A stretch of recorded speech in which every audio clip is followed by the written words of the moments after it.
दोस्तों, स्वागत है श्रीमद् भगवद गीता के नेक्स्ट एपिसोड में। आगे कथा करते हैं। तो श्री कृष्ण कह रहे हैं, वह मेरा परम धाम न तो सूर्य या चंद्र के द्वारा प्रकाशित होता है और न अग्नि या बिजली से।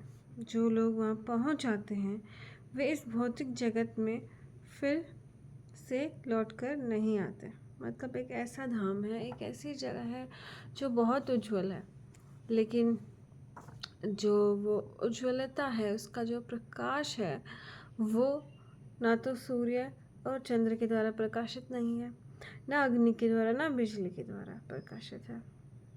राइट। और जब लोग वहाँ पहुँच जाते हैं ना, तो फिर उन्हें वापस इस संसार में नहीं आना पड़ता है। इस संसार में क्यों नहीं आना चाहते? क्योंकि दुखों का भंडार है ये संसार। राइट। तो उसके लिए क्या करनी पड़ेगी?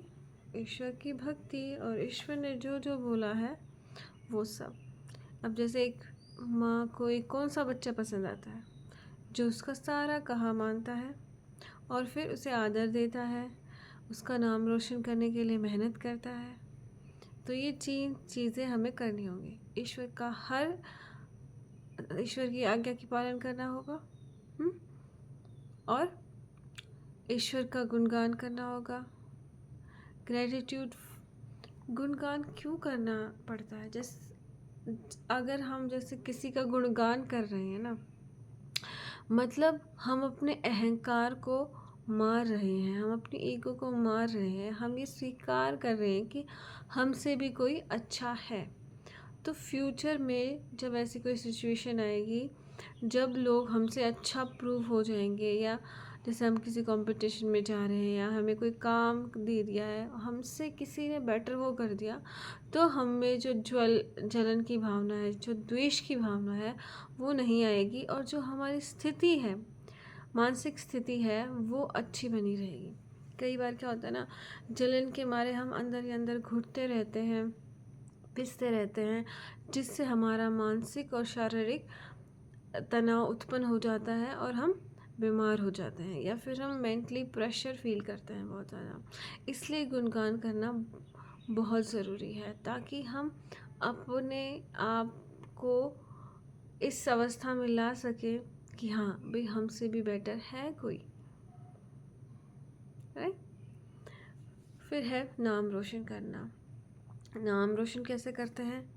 जब हम जो कोई परंपरा आ रही है उसको आगे बढ़ाते हैं। जैसे ईश्वर ने जो हमें ज्ञान दिया है उसे हम आगे लोगों तक पहुंचा रहे हैं, ताकि वो लोग भी ईश्वर का गुणगान करें और समझे ईश्वर की महत्ता को, इस ईश्वर की बनाई हुई सृष्टि को अच्छे से रखें। अब कितने युद्ध चल रहे हैं, वो इस सुंदर पृथ्वी को पे गोले बारूद फेंक रहे हैं। कितना असहनीय हो जाता होगा उसके लिए। राइट। वहाँ पे कितने लोग हैं, पशु पक्षी हैं, जीव जंतु हैं, सब की दुनिया बर्बाद हो जाती है। राइट। हमारे तो एक दिन बिजली ना आए, एक दिन पानी ना आए, कितना प्रॉब्लम होती है। और वहाँ तो कितना ज़्यादा उन्हें दुख हो रहा है। क्यों? क्योंकि वो ये प्रूव करने में लगे हुए हैं कि हमसे अच्छा कोई नहीं है।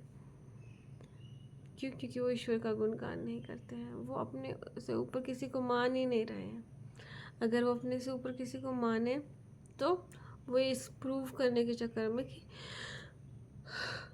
हमसे बड़ा कोई नहीं है, वो इच्छा ही नहीं करेंगे। भारत पहले किसी पे हमला क्यों नहीं करता है?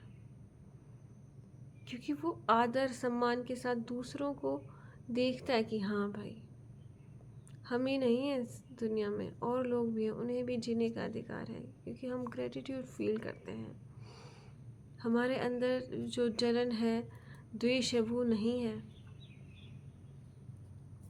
राइट।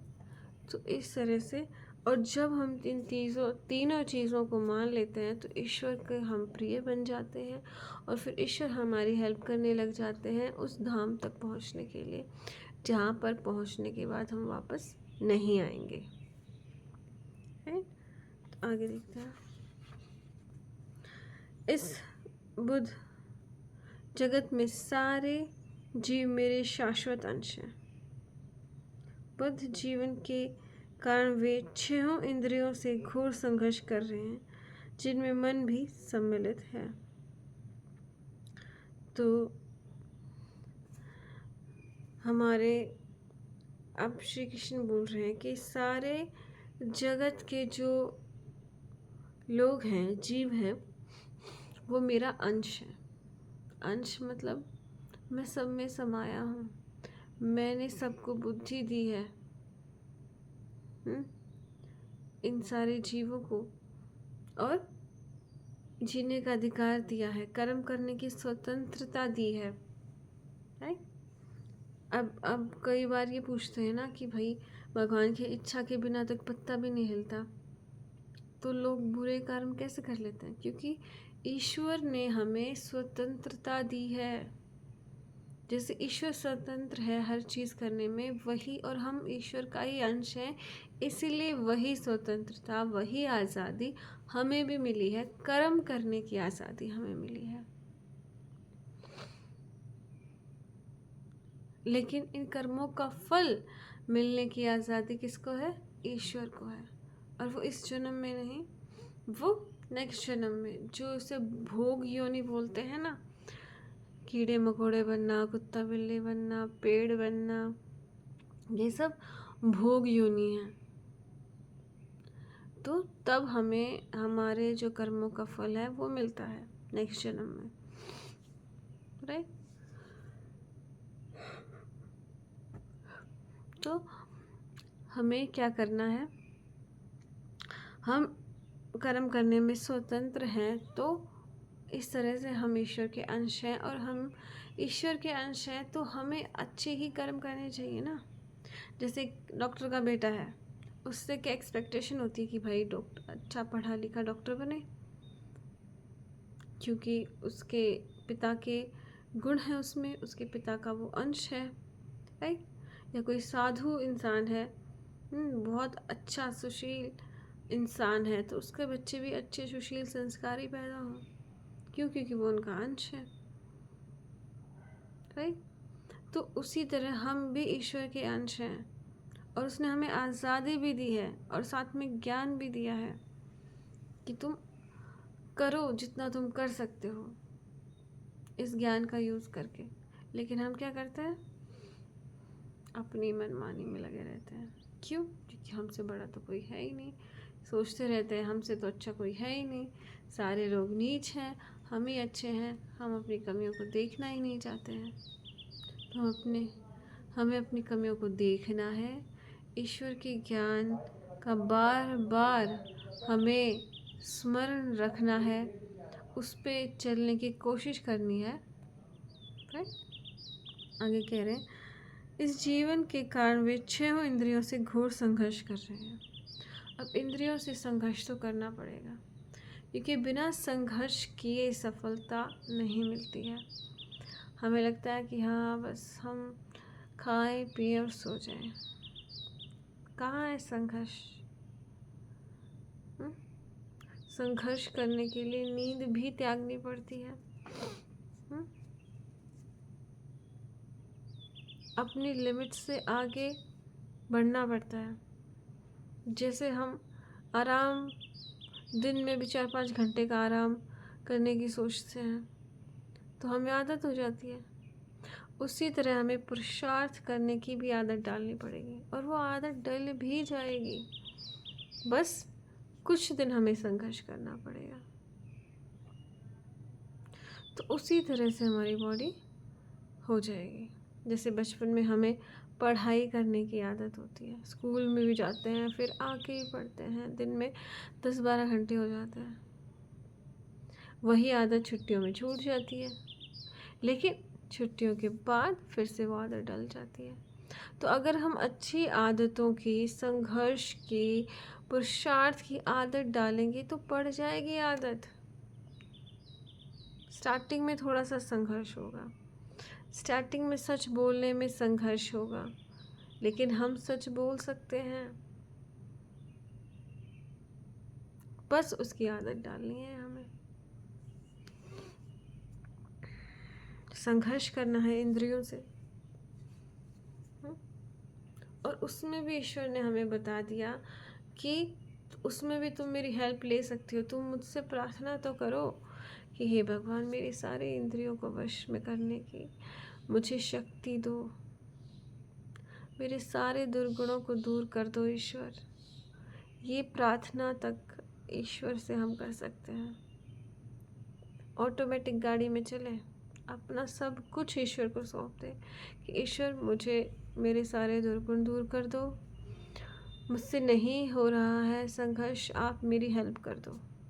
बस आपको ईश्वर का हाथ पकड़ना है, बस भक्ति करनी है, उसका नाम जाप करना है, तो आपकी बुद्धि को स्थिर रखेगा, अच्छे मार्ग पर रखेगा और आप इस घोर जगत से जो दुखों का कारण है, दुखों से भरा है, उससे आप पार निकल जाएंगे। राइट?